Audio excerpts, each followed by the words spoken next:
Welcome to In Your Neighborhood. I'm your host, Sharla Brown, and on today's show, we are talking with the Lakehead Social Planning Council. My first guest today is Marie Klassen. Marie is the Executive Director over at LSPC. Welcome to the show, Marie. Thank you, Sharla. We're certainly very happy to be here today. Yeah, so tell me a little bit about what social planning is.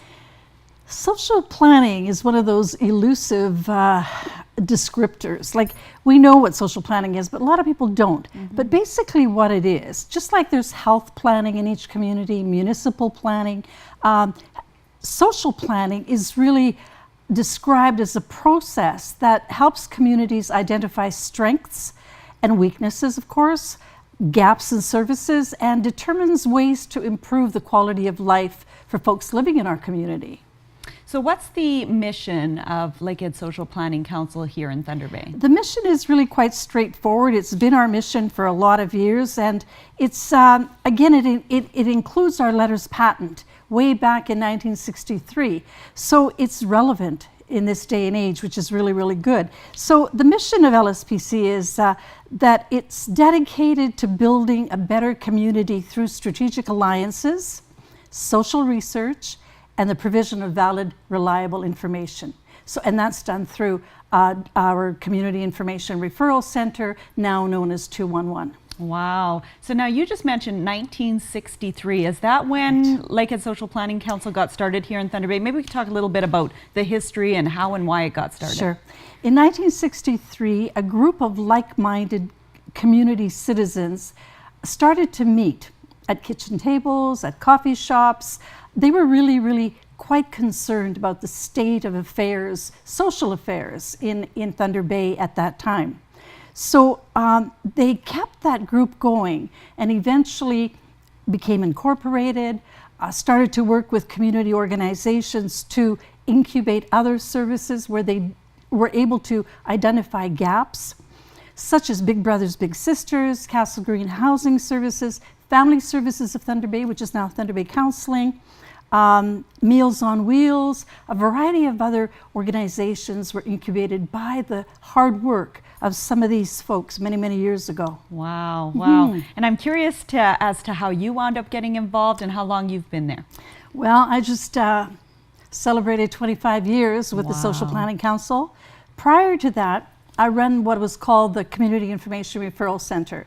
There were two of us that took the phone calls, and we developed a directory of human services, which was then known as the Blue Book. Another booklet called the Hard Times Handbook, Living on a Low Income in Thunder Bay. We know that certainly became out of date very quickly. So now everything that we used to do in a book profile is now, or book format, is now online at 211north.ca. We have 12,000 records, and they're all based on social, community, health, and government services. Wow, that's incredible. So your heart's been in social wellness for this city for a long time. It sure has, it sure has. So when Brenda Reimer retired, I was offered the position of Director of Services at the time. Wonderful. So let's talk a little bit about how Lakehead Social Planning Council is funded. Lakehead Social Planning Council has no core funding. Most social planning councils, and we belong to a network, a provincial network of social planning councils in the province, don't have core funding. We're a neutral body, a nonprofit body, an incorporated body governed by a board of directors. And all of our funding is through fee-for-service, applications for funding for different projects. We're always very astute to what's out there and what belongs to our mission and our mandate. So a lot of applications go out for research projects and a variety of other things, but no core funding. Right. So let's talk about some of those programs and services that you do offer at Lakehead Social Planning Council. One of the things that we offer, because we're a poverty reduction strategy local lead agency, we do what is called our we offer programs that are targeted for people who live on a low income, have issues, challenges, and one of them, of course, is the Income Tax Clinic. Last year, with the help of many volunteers that are trained And we've been doing this for 15 years. But last year, we did close to 6,000 tax returns. And those tax returns are for people who, again, whose income is under 30,000, and for couples and families, it's a little more. But what we know is that about $700,000 of tax credits goes back into the community. So that's one of our signature programs. People know now to come to Lakehead Social Planning Council March 31st or whatever day that is. Yeah, right. And there's a lineup, you know. So we've learned to work with this group, and they come back. They're starting to come back year after year. So that's one of the things, and we know how much money that saves a lot of people who can't afford to go to commercial bodies, right? And also so important because probably to be able to qualify for certain things, you have to have filed your tax return. Exactly. Right? So a big important piece of the puzzle that if you don't have that, you know, you're only further in poverty, or your situation's even harder because you can't qualify, right? You don't qualify for some of those programs. That's so true. And, you know, we get people who come in, Sharla, who haven't done their income taxes for like 10 years, 8 years. So they come in with their bag of papers, and our staff and volunteers sort through them and manage to get them all the tax credits in that they deserve to have. Right, absolutely, yes. Yeah. Other programs? We offer a program, applications for a program called LEAP. It's a utility program. It's a local energy assistance program for people who are in arrears with hydro and gas.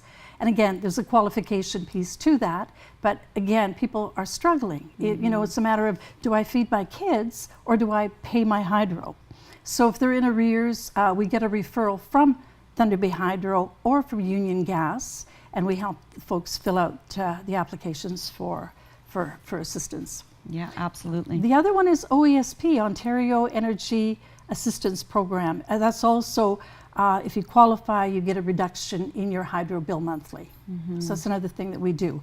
We have an internet site where people come in and use computers. Believe it or not, a lot of people still do not have their own computers and internet access. So we offer that as well. And as you know, it's just a matter of whatever the need is, we open it up to the public. And we know that it's going to be a busy year, you know, as you know, and a lot of people attended a presentation last night for the Basic Income Project. Right. And we know that that's going to hopefully help a lot of people who are living in poverty.